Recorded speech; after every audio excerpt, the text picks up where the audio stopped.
Quand le Fils de Dieu, le Fils unique de Dieu, est venu dans ce monde, il n'était pas charpentier, il n'était pas médecin, il était pasteur, il était homme de Dieu, il était prédicateur.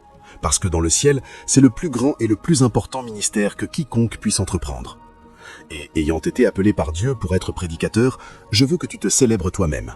Célèbre-toi toi-même. Mais seul toi peux définir ce que Dieu t'a appelé à faire. Seul toi peux nous le dire. Mais je veux que tu m'entendes en tant qu'homme de Dieu. Il n'y a aucune limite à ce que tu peux faire pour Dieu et pour le monde. Je suis amoureux du ministère. Pourquoi ?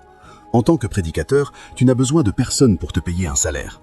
Ceux que Dieu utilisera à travers toi pour bénir, guérir et prospérer reviendront te bénir. Un jeune homme est venu tout droit de Lagos. Il n'est pas très bavard et il m'a dit « tu m'as fait ».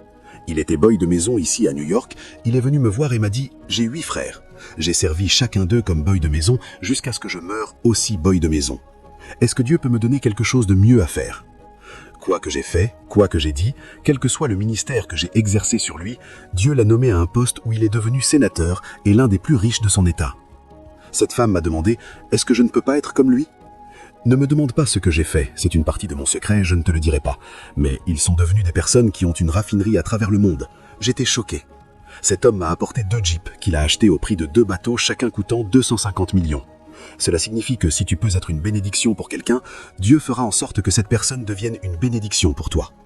Même si tu ne le dis pas, j'ai un docteur qui aide ma cuisinière à cuisiner pour moi tous les jours, parce qu'elle est venue chez moi et m'a dit « Je vais me suicider dans ta maison parce que ma belle-mère dit que je suis une sorcière. J'ai mangé tous mes enfants, je n'ai pas d'enfants parce que je suis une sorcière, je veux mourir et je veux mourir dans ta maison. » Elle a dit « Oui, c'est le meilleur endroit pour mourir. » Qui a dit ça ?